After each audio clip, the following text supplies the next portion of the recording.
Woola, a large, wide-mouthed, low-to-the-ground creature that is incredibly quick and insists on following Carter like a dog no matter how high or how far he jumps, is now Carter's guardian back in Tharkville, where he lives.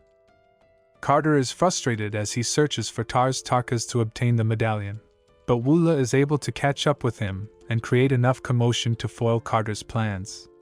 Carter eventually bursts into a Thark party, where Woola loudly enters and disrupts the gathering. Woola and his owner Sola were beaten by the irate Tharks. Enraged, Carter leaps in to stop the beating, accidentally killing a Thark in the process and demonstrating his prowess at long jumps. Carter is viewed as a new weapon by the Tharks, who are upset with Sola for letting Carter get away.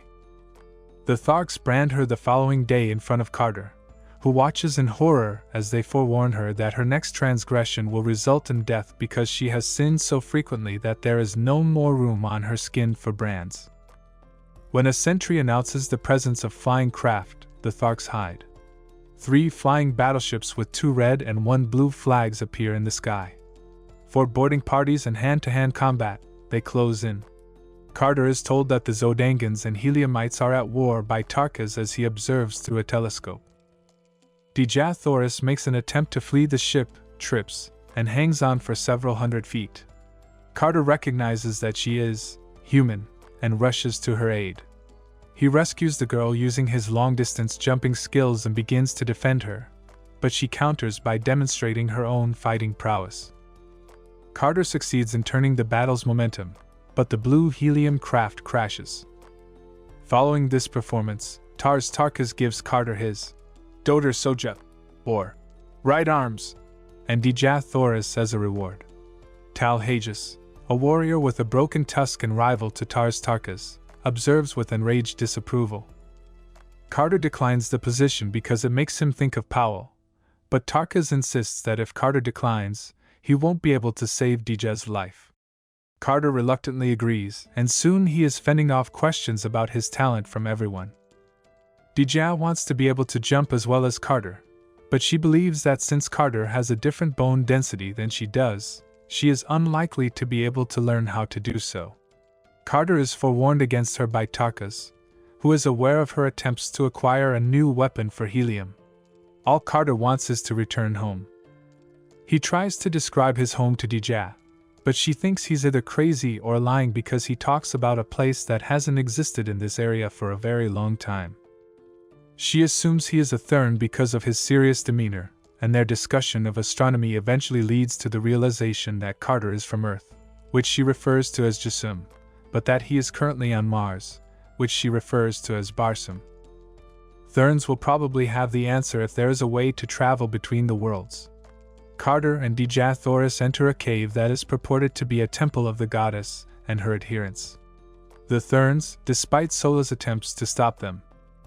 The 3 are detained by the Tharks for entering the temple before Deja has a chance to read some ancient markings. At great personal risk, Tarkas aids in their escape, and Carter surmises that Sola is his child. Given that Tharks typically hatch their eggs alone and raise their young in secret, there had to have been significant criminal activity. To solve the temple mystery, Sola, Carter, and Dejathoris travel to the river ISS with the medallion. Carter receives a warning from Sola along the way that Dejathoris is misguiding them. When confronted, she admits they were going to Helium, and a furious Carter prepares to flee from her, as he suspects she may have been using him as a tool to manipulate him. Deja begs him to listen to her, but he ignores her until she finally admits that she did have a personal stake in the conflict because she is the princess of Helium, who will probably marry the prince of Zodangan and may even be killed. She is persuaded by Carter that he needs more time and that they should visit ISS first. People who have committed sins or who have lived for too long follow the river as a pilgrimage route in order to find paradise and end their lives. When Sola notices bodies on the ground and what appear to be Tharks sailing away, she almost joins them, but Carter stops her. They discover an upside-down pyramid-shaped building further up the winding river. The solar system is displayed in glowing blue graphics as Carter and Dejathoris enter. The ninth ray, a blue ray Dejathoris had been studying and which the adversary had been employing as a weapon, is the source of the blue light, which she now realizes is artificially produced rather than supernatural.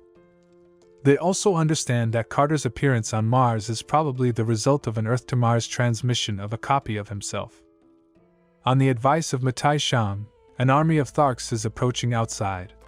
He plans to put his skills to the test because he is interested in the stranger who is getting involved in the war. The three women, Carter and the other two, mount and run. Carter orders the others to flee as the hordes draw near, despite Dejah Thoris's objections. With only Woola by his side, he stays behind to battle the advancing army. After killing numerous people, he is brought back to the destruction of war and the discovery of his dead wife and child in a burned-out farmhouse. Carter eventually succumbs, just as a battle cruiser from Helium appears overhead to put an end to the conflict. Sab then and Tardos Mors get off the ship. As a sign of trust, Sab then offers Dejah Thoris his sword and proposes marriage. Despite stopping herself, Dejah Thoris nearly kills him and orders them to take the hurt Carter to Zodanga for treatment. In a room with security, Carter awakens. He initially believes he is in Helium, but the red-clad guards chuckle. A man in blue appears and informs him that he is in Zodanga, as he considers the fact that he is in enemy territory. Kantos Ken is the man who gives the orders to increase Carter's security. As soon as he is close enough, he whispers to Carter to take him hostage, but Carter is too bewildered, so an irate Kantos pretends to be being held captive as he leads Carter away from the guards. To a nearby tower, the two leap. Dejah Thoris is decked out for a wedding inside. She dismisses everyone in the room after thanking Kantos for bringing Carter to her attention. Carter is once again asked to support her in battle. She finally notices the wedding ring on his finger when he declines once more. Dejah Thoris tells him the magic words that will send him back to Earth after realizing that his heart belonged to another woman. But now that she is deceased, guards from the Zodangan Empire demand entry. But when the door opens, Carter is nowhere to be found. Dejah Thoris and the others depart, but the matron of the chamber enters the space once more before leaving, and Carter can be seen hiding in a recess in the ceiling. He leaves, and she immobilizes him with a blue ray before changing into Matai Shang, the Thurn leader. He compels Carter to accompany him while outlining the Thurn's plan for ending Mars. Matai Shang transforms into a Zodangan officer and leads Carter outside after becoming stuck in a wedding procession traffic jam. Then, as they witness Dejah Thoris being carried down a street, Shang transforms into an elderly woman. Carter is informed by Matai Shang almost casually that Dejah Thoris and anyone else with knowledge of the Ninth Ray will be executed following the wedding. Carter is about to escape on the light flyer when Woola rushes in and manages to take out Shang's restraint. He crashes near Sola after an intense pursuit. He makes the decision to go back to Tharkville and ask for their assistance after realizing he cannot take on the Zodangan military or the Thurns by himself. Despite the Tharks throwing Carter in jail, where he discovers a chained-up Tars Tarkas, Carter and Sola arrive unharmed. Carter is informed by Tarkas that the one-tusked Tal Hages overthrew him. When Tarkas finds out that Carter brought Sola back, he is incensed and would have killed him if he hadn't been severely wounded and depleted of all his strength. The prisoners are then brought to a sizable coliseum, where they are forced to fight first one, then two enormous white apes. Carter is able to kill the first beast before the other because Sola creates a distraction in the spectator area. He challenges Tal Hages for the role of Jedak as the Tharks applaud him. Carter uses one precise blow to cut off his head. The Tharks' Jedak now has an army that is ready to fight for him. To prevent the wedding, he leads them back to Zodanga. The city is deserted when they arrive because everyone has left for Helium. Since they have no chance of arriving at the wedding in time, an unimpressed Tars Tarkas slaps Carter in the head. When Carter gestures toward the airships and the Tharks' refuse, he takes off in a light flyer by himself. He is spotted by Zodangan guards as he approaches. But because he is piloting a Zondangan craft, they believe he is a part of their scheme and allow him to pass. Carter bursts in just as the wedding ceremony is about to end. Although Dejah Thoris is ecstatic to see him, it is already too late because the signal has been sent. When the Heliumites are attacked by Zodangans, Matai Shang and his blue ray once again appear unbeatable. The Tharks disembark to follow their leader as an enormous light cruiser also crashes in suddenly. They fight against the Zodangans by enlisting in the Heliumite army. While Matai Shang is on the run, Carter finds the medallion. Sab then is killed in the melee by the blue gadget he cherished so much. Carter takes his wedding ring and asks Dijah to marry him now that the immediate threat posed by Zodanga has vanished, and he is aware of where his heart is. Helium and Thark are delighted when she agrees. The following evening, Carter leaves the room because he is restless. The medallion is thrown into the canyon below. The guard thanks him and reaches out to grab him as he enters the bedchamber.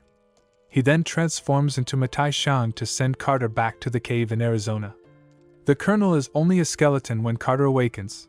The gold and Thurn's body have vanished, and he is stiff, dusty, and bearded. Carter's story continues as he comes to the conclusion that there must be other Thurns on Earth and spends the following 10 years searching for a second medallion. He seems to have discovered something in the Orkney Islands. He gets a crypt ready on his property so he can go back to Mars and leave his body there in safety. It is to be trusted to nephew Edgar to keep him safe because it is likely that the Thurns will attack his body, possibly as Edgar is reading the journal. Edgar is horrified and rushes to check the crypt without realizing he is being pursued. He discovers the password to enter after a few anxious seconds and unlocks the door, but the crypt is empty. Behind Edgar, a Thurn appears and is about to murder him when he is shot. Carter is outside with a gun when Edgar turns around to look at him. When Carter explains that he used a drug to make it seem as though he had passed away, Edgar realizes that Carter was just using him as bait to get a Thurn to come out of hiding so that Carter could get the medallion he needs to return to Dijah Thoris. Carter corrects him and explains that Edgar will in fact play a crucial role in protecting Carter's body while he travels to his true home on Mars. Carter enters the crypt, lies down, and recites the command to go back to Barsoom while holding the medallion that belonged to the deceased Thurn.